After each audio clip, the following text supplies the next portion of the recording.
Beautifully down the ground. A brilliant innings by Travis Head.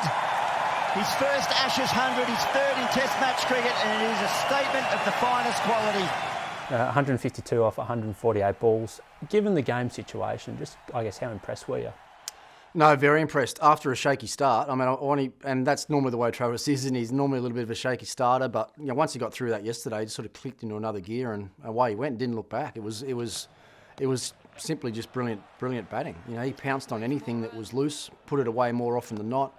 He was very aggressive when he needed to be against Leach, which, talking to Justin this morning, was a team tactic that they were going to try and employ, and therefore put more pressure back on the fast bowlers to keep bringing him back. So he did that really well. And a pretty tough time in the game as well. Like there was some stuff happening in the wicket when he came out there.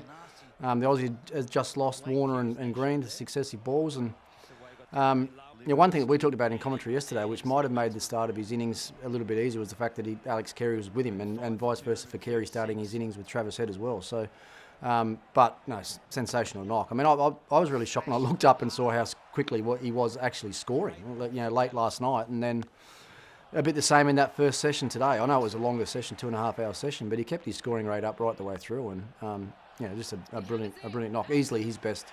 What a shot! What 150! That's just typical of his innings so far. Backing himself, hitting the ball cleanly.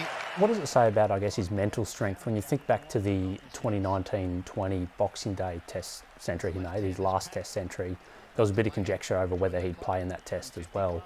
I guess to be able to tune it out on that occasion and then to tune similar kind of stuff leading into this Ashes Test, what does that say about him? Yeah, I mean, you wonder what was sort of spoken to him leading into the selection for this game in Brisbane. I mean, I was on record, and I thought they might have gone with Khawaja going up into Brisbane, being his home ground and the record that he's got in Australia. But they decided to go with Head, and he's paid him back. So that was the first thing I said to Justin last night, was well done on a great selection. They've obviously looked long and hard, and there was reasons why they went with Head, and they've all paid off for him in this game.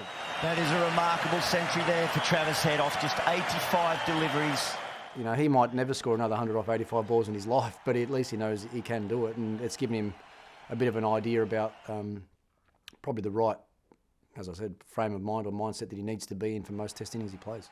I don't think I've recalled hardly ever seeing Travis Head play a classical on drive, and the shot he played to bring up his 100 was just the perfect on drive. So, good signs there technically, but to be able to play an on drive as a left-hander back down the ground is always a good sign.